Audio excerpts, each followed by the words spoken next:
nabasa ko po sa dyaryo na masama ang sigarilyo. Alam niyo po, nakakasama na sa kalusugan ng sigarilyo. Alam niyo po, tinigil ko na. Tinigil ko na magbasa ng dyaryo. Pero praise God, pero nung binasa ko yung Biblia, talagang unti-unti ang pagbabago, yung transformation sa buhay ko ay nagaganap.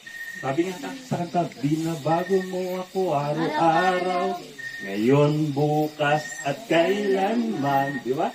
Ang pag-ibig mo ay laging sapat, di ba? Totoo yan, binabago tayo ng Diyos from glory to glory. The task to testify the gospel of the grace of God requires what? Una, self-denial. Ang unang hinihingi sa pag-witness, sa paghahayag ng salita ng Diyos, ay una, meron kang self-denial. Kakalimutan mo yung sarili mo. Pangalawa, you should have teachable heart. Kapag tinuturuan ka ng gospel, ng word of God, kailangan pakinggan mo. And then, number 3, the task to testify the gospel of the grace of God requires one, self-denial, teachable heart, pangalawa, and humility, number 3. Ang text po natin is Luke chapter 9, verse 23. Sabi ng Panginoong Hesus sa mga disciple niya. Kasi ito yung panahon na pinakain niya yung 5,000 na tao sa pamamagitan ng 2 tinapay at 5 pirasong 2 pirasong isda at 5 pirasong tinapay. Pinakain niya lahat yun. At lahat ay nabusog. Pero lahat ay sumasama sa kanya. Pero nung nagpakilala na ang Panginoon Jesus, I am the bread of life. At sino man kumakain ng aking laman ay siyang mabubuhay. Ang sino man minom ng aking dugo. Literal pong inintindi ito ng mga tao dahil doon nag-alisan na po ang mga taong sumusunod sa kanya. Ngayon, sabi ng Panginoong Jesus, ito sa kanila, Luke chapter 9, verse 23. If anyone who will come after me, let him deny himself. Limutin niya ang kanyang sarili at sumunod. Pasanin niya ang kanyang krus at sumunod sa akin. Sabi, sa buhay po natin, do not give much attention of yourself. But, for the sake of God's glorification, give it all to the Lord. Kaya kalimutan mo muna kung ang sarili mo ay laging may initin ng ulo, pero dahil sa utos ng Panginoon, limutin mo muna yung pagkatao mo, personality mo na mainitin ng ulo, kalimutan mo for the sake of the gospel. Dapat kalimutan mo yan. Para kinakailangan ng Panginoon na talagang hindi mo kayang limutin ang sarili mo, what is the use of following me? Hindi ko makakasunod. Kinakailangan talaga para makasunod po tayo. The genuinity of God's mandate na to, sabi niya, is kinakailangan talaga na merong pagpapalit ng buhay. Sabi, do not give much attention of yourself or for the sake of God's glorification. Sabi po natin dito, unteachable heart effect is division and rebellion. Alam niyo po ba kapag hindi ka teachable? Yung hindi ka handang makinig sa mga itinuturo sa iyo, even the gospel, kahit sa gospel hindi ka nakikinig, talagang ang magiging role mo is, magkakaroon ka ng parang rebellious heart. Alam niyo po, may sa Bible, may sinabing unang rebelde talaga. Alam niyo ito, kaaway. Amen? Amen. Siya yung unang-unang nagrebelde sa Panginoon at kapag rebelde niya sa Panginoon, hindi na po siya pinatawad. Bakit? Kasi hindi naman siya nagsisi. Amen? So, ganito ang sinasabi ko. Para manatiling nagkakaisa, nagkakaroon ng, we should, para maging stay focused tayo sa paglilingkod, kinakailangan i-break mo yung sarili mo. Kung ikaw ay tinuturuan, nililid ng Holy Spirit to testify, to share the gospel of God, gawin mo ito. Kasi kapag hindi mo ito ginawa, pagka nililid ka ng Holy Spirit at hindi mo ginagawa, nag-degrade yung Holy Spirit. Kaya kinakailangan gawin mo ito. Minsan nga po, alam niyo po, habang ako ay naglalakad, nakita ko yung alay, may bit-bit, dalawa talagang, yung daraanan niya, daraanan ko rin. Parang gusto ko siyang tulungan. Pero hindi ko hindi ko nagawa dahil baka isipin nanakawin ko yung bit-bit niya. Hanggang sa nakauwi na yung alit, nakauwi na rin ako, hindi ko siya natulungan. Alam niyo po yung guilt sa sarili ko, hindi ko nagawa. Lord, bigyan mo pa akin sa kung pagkakataon ko, sakali mo makasama ko ulito, itong matandang ito, ay tutulungan ko na. Dumating yung pero yung nung hindi ko pa siya natulungan, halos hindi ako nakakatulong. Kakaisip, parang nakukonsensya ako, ba't hindi ko tinulungan yung matanda? Pero binigyan pa ako ng another chance na Lord. Nakita ko siya the next day. At mas mabigat ang dinadala niya, sabi ko, Alex, pwede ko po ba kayong tulungan? Dahil yung pupuntahan niyo, ganun din ang pupuntahan niyo. At tinatiwala naman ako, binitbit ko. Ang tuwa ko. Di ba? Kapag ka ikaw ay nakagawa ng kabutihan sa iyong kapwa, yung galak, yung sigla, yung saya, magkakasama-sama na lahat yun. Parang ramdam mo, parang kompleto yung araw mo. Nakatulong ka sa kapwa mo. How much more of sharing the gospel of the good news of God sa iba? Di ba? Kaya huwag tayong titigil. I-share natin ang i-share. Yung salita ng Diyos. Sabi sa Kakawikaan, Kabanata 1, talatang 33, ngunit ang taong nakikinig sa akin ay mabubuhay ng matiwasay. Ligtas siya sa panganib at walang katatakutan. Kaya kinakailangan pakinggan natin kung ano ang sinasabi ng Biblia, ng Diyos sa pamamagitan ng Biblia sa atin. Because humility and thinking of others' welfare before thinking about yourself. Ibig sabihin, unahin mo munang isipin yung kapakanan ng iba, ng iyong kapwa. Kaya nga po yung pangalaw sa greatest commandment na tinanong ang Panginoon. Ito sa raw yung greatest commandment. Sabi, love the Lord your God with all your heart, with all your mind, with all your soul, with all your strength. And pangalawa, love your neighbor as much as you love yourself. So, ibigin mo raw yung kapwa, gaya ng pag-ibig mo sa iyong sarili.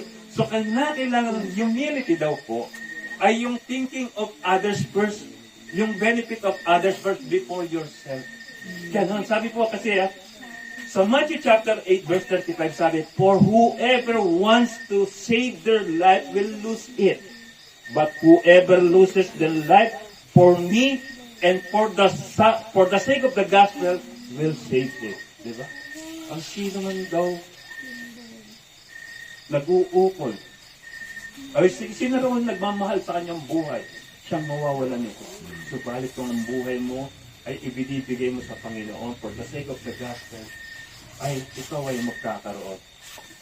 Minsan, tingnan po natin, yung Christ witness, yung nagpapatotoo kay Kristo, sabi niya, in testifying God, we must be watchful. Kailangan maging tayo, mapagbantay tayo.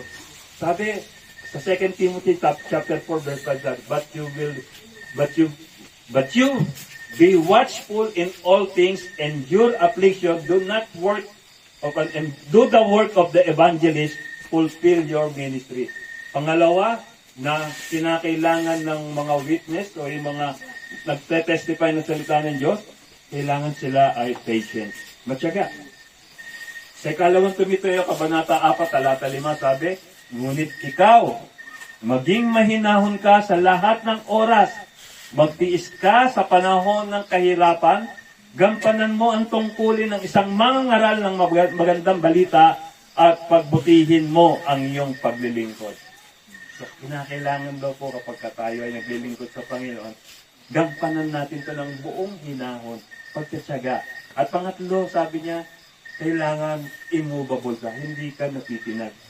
Kahit na ikaw ay inuusig na, kahit na ikaw ay pinapahirapan na, kahit na yung mga apostol natin, sila Apostol Pablo, kinukulong, discriminated ang buhay nila, pero hindi sila natinag. Hindi nila binitawan ang kanilang pananampalataya. Sa ikalawang Timoteo, Kabanata 2, talata 1, sabi, kaya nga, anak ko, magpakatatag ka sa tulong ni Kristo Jesus. Sabi nga natin sa ating katabi, magpakatatag ka. Magpakatatag ka. Amen. Praise the Lord. Basahin po natin muli ang ating pong text, sabi niya. Ito yung fourth testimony, yung nabasa natin sa message kanina, yung key verse po natin. Sabi, uriin po natin, himay-himayin po natin. Sabi niya, but none of these things move me. Ano ba yung mga move? Yung mga things na naranasan niya, di ba? Siya'y ikinulong, siya ay inusig, siya'y pinalo, talagang nilatigo, pinahirapan, talagang discriminated, ikinulong. At ang pagkakakulong sa kanya, talagang sa dungeon pa, ikinulong. Very discriminated po. Pero lahat ng ito, sabi niya, hindi ito ang makapagpapahiwalay sa pag-ibig ko sa Panginoon. Nagpatuloy siya. Sa buhay natin, alam niyo po, habang tayo'y nagpapatotoo, daranas din po tayo ng mga naranasan ng mga apostol. Daranas din po tayo ng mga hirap na naranasan nila. Pero mahalaga, anuman ang nararanasan mo, mabuti man o masama, huwag na huwag kang bibitaw. Amen. Huwag na huwag kang susuko, huwag na huwag kang give up. Dahil ang Diyos na pinaglilingkuran mo ay nakikita niya ang sitwasyon mo. Sabi niya, I do not count my life dear to me. Sabi niya, as for you nga yung sinabi natin kanina, as for me to live is Christ and to die is gain. Hindi niya natin iniisip na ang buhay niya ay mahalaga para sa kanya. Ang iniisip niya lang yung kapakanan ng gospel, yung kapakanan ng kapwa niya na talagang nais niyang mailigtas. Sa mga sandaling ito, mayroon lang po ako itatanong. Kumusta niyo yung mga kapitbahay? Na-share niyo na po ba ng Word of God? Yung mga kaibigan niyo, yung mga nag-aaral, yung mga kaklase niyo, na-share niyo na po ba ng Word of God? Kasi baka dumating yung time. Meron tayong mga opportunity to share the Word of God, pero hindi natin nagawa. At the same time, biglang silang kinuha ng Diyos. Yung accountability po natin. Di ba? Sasabi, make every effort. Sabi, gamitin natin ang bawat pagkakataon sa paglilingkod ito. Yung mga bata na nakikinig ng salita na niya, ang makakalakihan nila yan. Huwag tayong titigil ng share ng Word of God. Dahil yung Word of God is like a seed. Isang binhi na inihahasik sa puso ng bawat isa. Na darating ang araw, yung binhi na yun ay tutubo, lalago at mamumunga. Di ba? Kung minsan napapansin mo pagka nag-share ka ng Word of God, walang nakikinig. Minsan nag-share ka ng Word of God, dinidibate ka. Huwag ka susuko. Share ka pa rin share ng Word of God. Ganun pong ginawa ng mga apostol. And number 3, focus to finish the race. Kailangan maging focus din po tayo na darating yung araw sa totoo lang po ang buhay natin may hangganan. Amen? Yung pag dumating yung hangganan ng buhay mo, wala ka nang iisipin na regrets o yung panghihinayang na hindi mo nagawa. Sana nung malakas pa ako, ganito ginawa ko, nag-share na ako ng Word of God. Sana pinuntahan ko ng lugar ng Tiboli noon pa. Alam niyo po si Kuya Art, during that time, lagi niya akong niyayaya. Sabi niya, Chet, sama ko sa mission. Saan tayo pupunta? Doon sa Mindanao. Dito nga po. Lagi niya akong sinasama, niyayaya. Pero paano yung tanggi ko? Paano yung tanggi ko? Paano kung si Kuya hindi rin ay umayaw rin? Hindi ko rin kayo namit. Di po ba? Di ba? God works in ways we cannot see. Magugulat ka na lang eh. Kapangyarihan pala ng Panginoon. So, nasa harapan ninyo ngayon, ako yung nagpapatotoo. Sabihin ko ang Panginoon, ang Diyos po, sa Diyos po ang kapurihan. Pang-apat po, testify to the gospel of the grace of God. Lahat tayo ay pinigyan ng pagkakataon na ipahayag ang salita ng Diyos.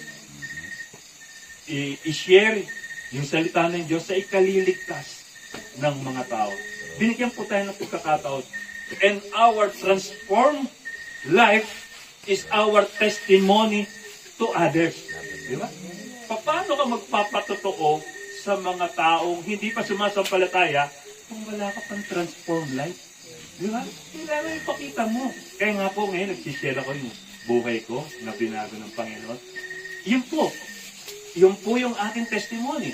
Kasi every one of us has his own testimony in life, has its own encounter to our Lord Jesus. Amen? Iba't iba ang pagkakatawag sa atin. Iba't iba yung panahon nung tayo tinawag ng Panginoon. sila Apostol Pedro nung tinawag ng Panginoon ay nandun sa panahon na nangisda sila subalit wala silang nakuha. Yung bankruptcy of their life dumating. Siya na naman, si Matthew, nang tinawag ng Panginoon ay nasa kasagsagan siya ng paniningil ng buwis. Di po ba? Iba't iba ang anyo ng pagkakatawag sa inyo, sa atin ng Panginoon. Paano ka ba tinawag ng Panginoon mo? Ano ba? Ikaw ba'y nasa kalagitnaan ng iyong kaabalahan ng tinawag ng Panginoon? Darating at darating ang araw. Talagang tatawag ang Panginoon. Ang mahalaga lang, pag tinawag ka ng Panginoon, huwag kang tatanggi. Dumating po kasi sa punto ng buhay ko. Tanggi ako ng tanggi. Katulad po ng pagyaya sa akin. Pastor Art, papunta rito. Sabi, sama ka. May mission kami. Saan? Sa Mindanao. Uy, may trabaho ako. Jake, mag-aral ka sa CBS. Para may matapos ka sa Bible school, mag-aral ka. Uy, nag-aral pa. Nagtatrabaho pa ako. Kakakulit sa akin ng kuya ko na mag-aral sa CBS. Pinagbigyan ko. Nung pinagbigyan ko, nag-try ako ng 3 subject. At ang 3 subject na yun, ang nalubit ng mga teacher ko. Si Pastor Herman, si Pastor Tony, si Pastor Jimmy. Talagang lahat ng yun, ang lulupit ng mga ang nagaling. Na-bless po ako, natuwa po ako. Hanggang sa natapos ko yung kurso. Sabi, minsan alam niyo po, ang Panginoon, nangungusap, minsan sa katabi mo, tingnan mo yung katabi mo. Minsan sa kapatid ng iba. Minsan, nangungusap siya. During that time, nangungusap, pinakinggan ko ang kuya ko, at natapos ko kahit may pandemic pa. Natapos ko ang kurso. At may nagagamit ko po. Ang dami ko po pala dapat na matutunan. Hanggang sa nasabi ko yung prinsipyo, because life is a continuing process of learning. Patuloy ang pagkuha ng kaalaman. Paano kung pag tumigil ka na ng pagkuha ng kaalaman? Wala. Yung mga nalalaman mo unti-unti nagsasubscribe. Hindi mo naman malayan na di-delete. Hanggang sa wala na. Kaya, ganito po, no? In our application, sabi, what stop us from testifying? Ano ba ang nagiging hadlang, minsan, sa buhay natin to testify the Word of God? Minsan, meron tayong nagiging hadlang di ba? Minsan yung mga pangyayari. Sumabog ang bulkan, nagkaroon ng malakas na lindol, nagkaroon ng sunog, may Bible study sana kayo. Minsan nagiging hadlang din mga sitwasyon. Minsan pero itong pinakamatinding, nagiging hadlang minsan. Yung sarili. Nasa pagpayag mo yan Ano ka, may Bible study, wala namang, kahit na, alimbawa, kahit na malakas ang ulan, bumabagyo, at alam mo may Bible study, kung talagang gusto mo magtagumpay, pupunta ka. Amen? Amen. Talagang kailangan kung pupunta dahil kung talaga, nasa sa iyo lamang yan. Minsan ang labanan kasi, nasa loob natin. Kaya kinakailangan, tinawag tayo ng Lord para maging victorious. Amen? Kaya mapagtatagumpayan natin ang sarili natin if we still connect to the Lord. Di ba? Sabi po nito, because Christ also finished His work. Yung Panginoon, tinapos niya mismo yung trabaho niya Di ba sabi niya, nagkapako sa krus? It is finished. Tinapos niya. Sa kabila ng lahat, na nakaranas siya ng pag-uusig ng mga tao, sa kabila ng lahat na talagang nilatigo siya na alos paghatak, pati laman niya ay nakukuha, sa kabila ng paghamak ng mga tao sa kanya, sa kabila ng lahat na talagang kinoronahan pa siya ng tinik, sa kabila ng lahat na sinabihan pa siyang inahalihan ng demonyo, lahat ng yun, tiniis niya at tinapos niya ang trabaho niya. At ang trabaho yun ay para po sa ikaliligtas natin lahat. Amen. Napakagandang trabaho, ginampanan ng Panginoon. Sa buhay natin, tulad po ng Kristo, kung ang Panginoon Jesus bumaba rito sa lupa, tinapos niya ang kanyang trabaho, dapat din po natin tapusin ang trabaho natin. Amen? Amen? Sabi, Christ finishes work wholeheartedly with hardship, perseverance, and humility.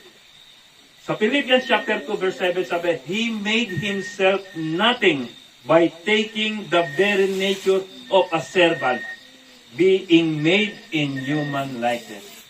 Di ba? Ang galing po ng sa lahat po rito ni Apostol Pablo. Kung totoo lang, si Apostol Pablo, isa sa mga umusig sa mga Kristiyano. Isa sa mga nagpapapatay sa mga Kristiyano during his time. Pero nung tinawag siya ng Panginoon, di ba? Nung tinawag siya ng Panginoon, even the Gentiles, ang purpose niya para ma-share yung good news of salvation of Jesus Christ sa mga tao. Kahit na minsan, no? Na siyempre, biro mo, dati mong persecutor. Tapos sabihin, kakampi mo na, parang minsan mahirap paniwalaan, di ba? Kaya na tinawag ng Panginoon si Ananias para ipag-pray si Apostle Paul para mawala yung pagkakabulag niya. Lord, di sabi ni Ananias, Lord, ito pong taon to. Ang nagpapatay sa mga Kristiyano. Sabi ng Panginoon Jesus, puntahan mo siya dahil tinawag ko. Di ba? Sa buhay natin, minsan, magugulat ka na lang. Yung dating sa iyo ay humahamak, yung dating sa iyo ay umuusig, ay kapatid mo na. Amen. Nag-session ng Word of God. Praise the Lord. Kasi kapatid kong to, inusig ko rin yan. Pagka nagulat kasi ako nung nakakilala sa Panginoon itong kapatid ko to. Hindi kami sanay na pagkakain kami. Nagpe-pray. Natuto nung nakakilala. Nung kumain kami, yung muko, nag-pray. Alam mo, kinuha ko ulam niya. Pero wala sinabi, hindi nagalit sa akin. Sabi ko sa kanya, Dan, gusto ko rin magbago. Ayun, nakita ko talagang yung pagbabago sa buhay niya. Kaya sabi ko minsan, darating yung time yung persecutor mo, like Apostle Paul, magiging kakampi mo na pala, magiging encourager mo. Ganun, pagdating ng araw, di ba? Like Jesus Christ, He served in a very humble way. Amen. Ganun dapat tayo. Kailangan natin maglingkod ng talagang sobrang, ng buong pagpapakumbaba. Sabi, the highest goal in life is not having a servant, but being a servant. Amen? Yung the highest form of goal in life. Yung hindi ka nagkaroon ng maraming kasambahay, mga katuwang sa buhay, hindi. Kundi kailangan mong maglingkod. Sa Matthew chapter 9 verse 37, sabi, I think supporting verse niya, Then He said to His disciples, The harvest is plentiful, but the workers are few. Kung titingnan nyo na yung kapaligiran nyo, ang daming aanihin, ang daming kaluluwa dyan, no? Hindi pa nakakilala sa Panginoon. Minsan nagugulat, minsan nasabi ko rin sa sarili ko, kaya pala hindi pa dumarating ang Panginoon. Dahil marami pang hindi nakakarinig ng Word of God. Di ba? Itong lugar nyo, ang hirap puntahan. Di ba? Ang hirap puntahan nito. Nalulula ako kanina sa motor eh. Napipiga ako na nga yung tagiliran ng ng driver ko kanina eh. Pero, napuntahan ni Kuya Art at ng mga taga-GWP. Talaga nakaka-bless na ang mga miyembro ni Kuya Art at ang naging miyembro din ng kapatid ko ay talaga sobrang pagmamahal sa kanila. Kaya inuulit ko ang aking samo. Sana all. So, being a disciple means hearer, tagapakinig ka, follower, tagasunod ka, and doer. Na kailangan laging ginagawa mo pa rin. Ang supporting verse niya, sabi niya, Philippians chapter 2 verse 13 to 14, For it is God who works in you to will and to act in order to fulfill His good purpose. Do everything without grumbling or arguing. Diba? Sabi po sa ikalawang Korinto chapter 5 verse 18, ang lahat ng ito'y gawa ng Diyos na magpanumbalik sa atin sa Kanya sa pamamagitan ni Kristo at ibinigay niya sa amin ang tungkuling papanumbalikin ang mga tao sa Kanya. Alam niyo po sa buhay natin, wala na po. Alam niyo po sa buhay natin, parang yung palabas sa pelikula, merong climax. I think climax ganito.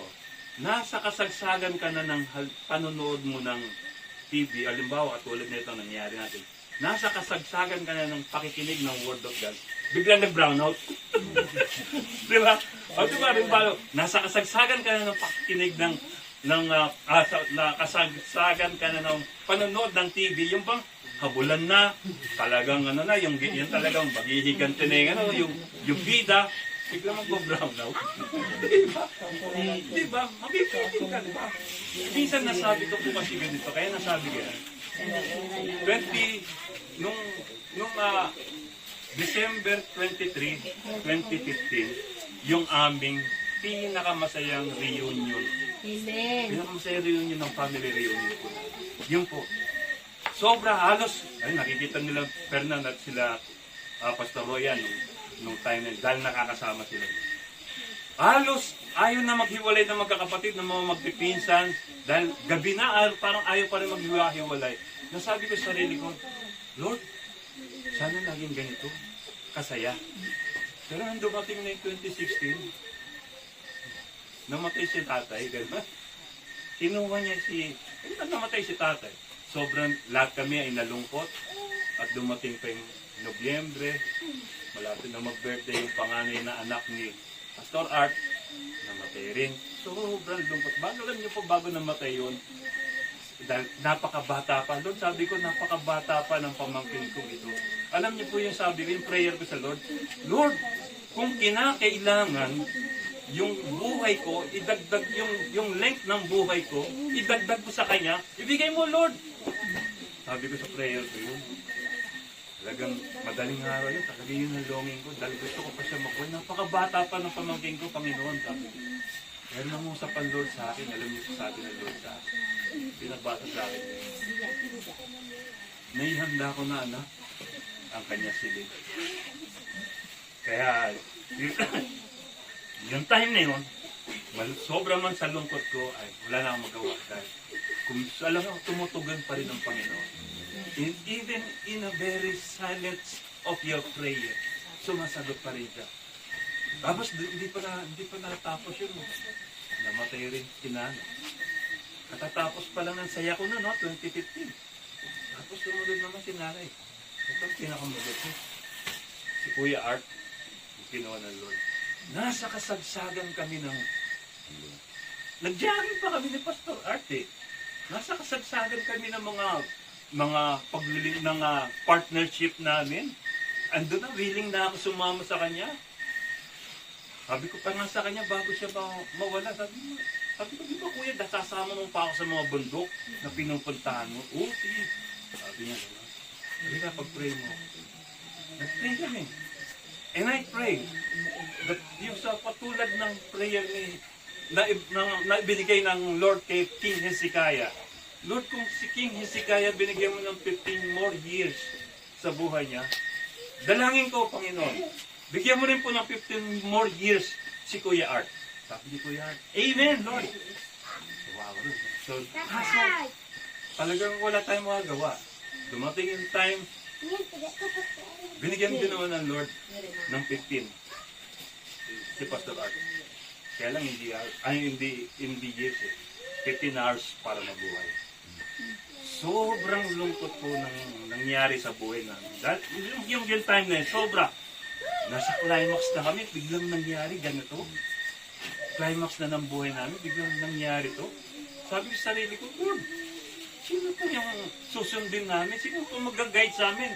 Wala na si tatay, wala na si nanay, wala na si Kuya Art. Sino po mag-guide sa amin dito magkakapatid? Kapag kami nagkakaroon ng tampuhan, samaan ng loob, sino pa papakindagan namin? Yung ate ko, yung kuya kong busy. Wala na, parang sa sobrang lungkot ko po nung time na yun. The climax of life to an ending ang nangyari po kay Pastor Art. Sa buhay po natin, sa paglilingkod natin sa Panginoon. Darating at darating. Napunta po ako sa conclusion ng buhay ko. habang tumatanda at tumatanda pala ako, kasi senior, natin na mag-senior eh. Parami yung pain na mararanasan. Pero habang nadadagdagan yung pain na nararanasan mo, lalo namang pinapatibay ng Lord ang pagpapakilala niya sa akin na lagi niya ako sinasamahan. Amen? Amen. Ganun din po sa buhay natin, mga kapatid. Sige po, palakpakan natin ng Panginoon. Meron pa isa pong pangyayari din, sabi ko. Minsan, yung kasama ko sa trabaho, gusto niya magkaroon ng another income. Sabi niya, nag-loan siya sa bangko. Pag-loan niya sa bangko, ay binili niya ng sasakyan ng kotse. Sabi ko, anong gagawin sa kotse?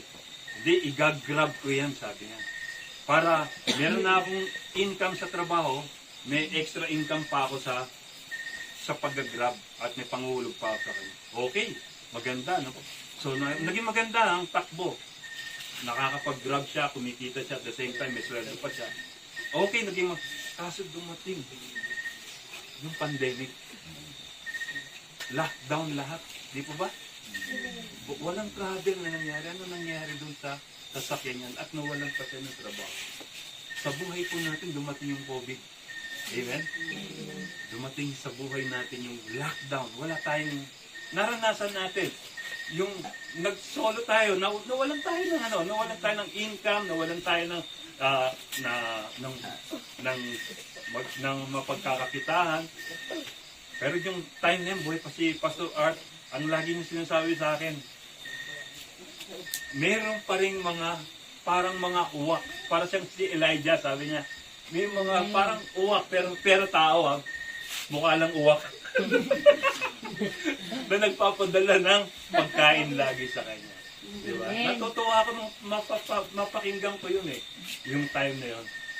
Sa buhay po natin, balikan po na lamang po, no? Darating at darating sa buhay natin yung hindi mo inaasahan. Amen. Sabi ko sa sarili ko, pinaka-ayaw kong part sa buhay ko yung paghihiwalay. Yung napakasakit na part yung paghihiwalay sa buhay. Ayokong dumating sa buhay ko yun. Pero, darating at darating talaga eh. Sa totoo lang, sabi nga ng iba, walang forever. Amen. Meron forever. Wala na doon. Amen. Wala talaga. Sister Maylin na. Nandigan talaga ako. Sabi ko, hindi man kayo pinaghiwalay niyan. Nakamatayang paghihiwalay kayo, di ba?